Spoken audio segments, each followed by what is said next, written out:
கிறிஸ்துவுக்குள் அன்பானவர்களே, ஆண்டவரும் இரட்சகருமாகிய இயேசு கிறிஸ்துவின் இணையற்ற இன்ப நாமத்தில் அன்பின் வாழ்த்துக்கள்.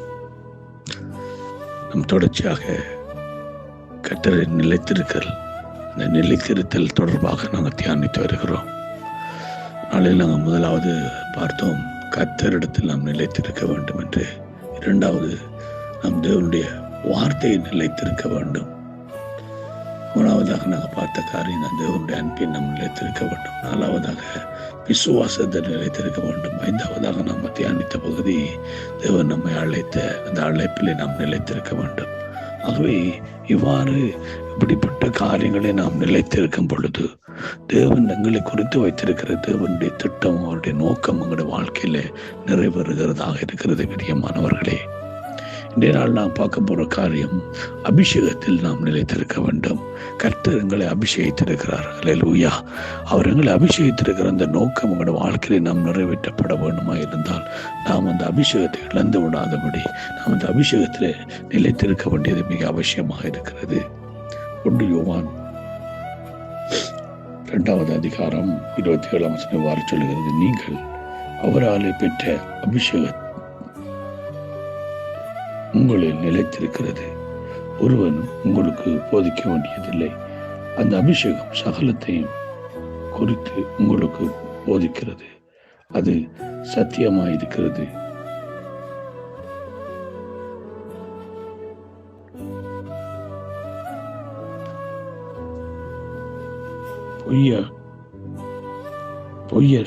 பொய்யல்ல, அது உங்களுக்கு போதிக்கிறபடியே அவரில் நிலைத்திருப்பீர்களாக நினைச்சிருக்கிறது. ஆகவே பிரியமானவர்களே, சத்தியம் எங்களுக்கு போதிக்கிறதாக, இந்த அபிஷேகம் உங்களை சகலத்துக்குள்ளும் நடத்துகிறதாக இருக்கிறதாக யோவான் எங்களுக்கு கற்றுக் கொடுக்கிறார். ஆகவே இந்த கால வேளையில அந்த அபிஷேகத்தில் நாம் நிலைத்திருக்க வேண்டும். அந்த அபிஷேகத்தில் நாம் நிலைத்திருக்க வேண்டும் என்று அது எங்களை சகலத்துக்குள்ள நடத்தும். அந்த அபிஷேகம் எங்களை சகல காரியங்களுக்குள்ள நடத்துகிறதாக, அது எங்களை சரியாக கைட் பண்றதாக இருக்கிறபடினாலே நாம் எப்பொழுதும் அபிஷேகத்தை இழந்து விடாதபடி காத்துக்கொள்ள வேண்டும். 2 தீமோத்தேயு 1ஆம் அதிகாரம் 6 எங்கள் பவுல் தீமோத்தேயுக்கு புத்தி சொல்லும்போது சொல்றார், இது நிமித்தம் நான் உண்மையில் கைகளை வைத்ததினால் உனக்கும் நான் தேவவரத்தை நீ அனல் முட்டி எழுப்பி விடும்படி உனக்கு நினைப்பூட்டுகிறேன். தேவன் நமக்கு பயமுள்ள ஆவியை கொடாமல் அன்பும் பலமும் தெளிந்த புத்தியும் உள்ள ஆவியை கொடுத்திருக்கிறார். அல்லேலூயா. பிரியமானவர்களே, அவனுக்கு உண்டான அந்த அபிஷேகம், அந்த ஆரப்பரம் அனல் முட்டி எழுப்ப வேண்டும். அப்ப நாள்தோறும் நமக்குள்ள இருக்கிற அந்த அபிஷேகத்தை இழந்து விடாதபடி நாள்தோறும் அதை புதுப்பித்து நாள்தோறும் அதில் நிரம்பி அனல் மூட்டி நம்ம எழும்ப வேண்டும். அதோறும் அது பற்றி எரிய நமக்குள்ளே தேவன் வைத்திருக்க அந்த தேவ திட்டம் நம்மளுக்கு நிறைவேறும்.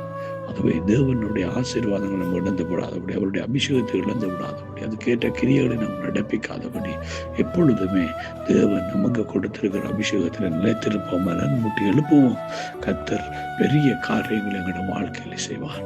ஆகவே கிறிஸ்துவுக்குள் அன்பானவர்களே, அந்த பரிசுத்த ஆவியானவருடைய அந்த நிறைவு, பரிசுத்த ஆவியானவருடைய அந்த அபிஷேகத்தை அனல் மூட்டி எழுப்புகிறவர்களால் நாள்தோறும் கர்த்தர் எங்களை பலப்படுத்தி நடத்துவார்.